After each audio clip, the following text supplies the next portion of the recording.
So I have a confession to make about a mistake that I made earlier today.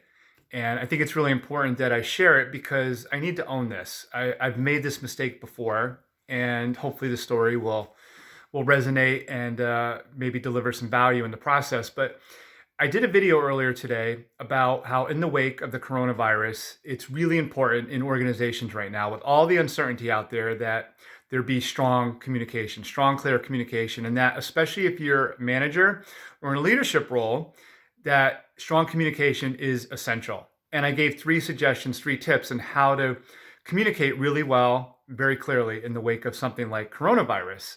Acknowledging the problem, owning it, and making it about other people, making sure that in your communication and messaging that you have the best interest of employees and staff and customers in the process. So I did this video earlier, posted it already to Instagram. It's already on Instagram if you want to see it there.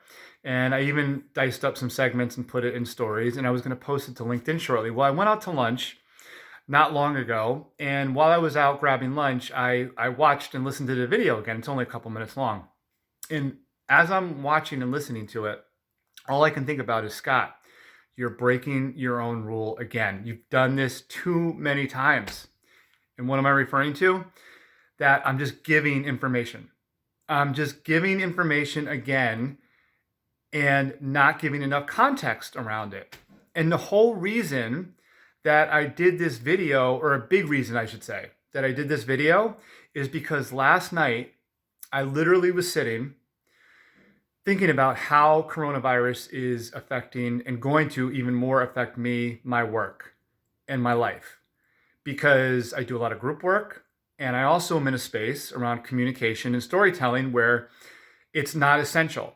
People do this because they want to get better. Companies want employees to get better, but it's not essential, and it often is done best in group settings. Well, non-essential spending and group settings right now are not exactly, bursting at the seams because of the coronavirus situation. So I was admittedly a little anxious last night thinking about this and the impact in the short and possibly even the long term. And I realized as I was watching my video at lunchtime that those suggestions I was giving and those tips around acknowledgement, owning it, and making it about other people was what I myself needed to learn and take away. I was talking to myself. So not that that's bad, but I was dropping information, spewing it out to the world. I think it's valuable and necessary, but I was really just reflecting what I was feeling. And again, that in and of itself is not a bad thing. But I should have just been honest about that. That's my confession, is I should have said to you, the audience, to anybody who sees that video, that this is how I felt. This is what I'm concerned about, and that how I need to communicate. I need to acknowledge that the coronavirus situation is real.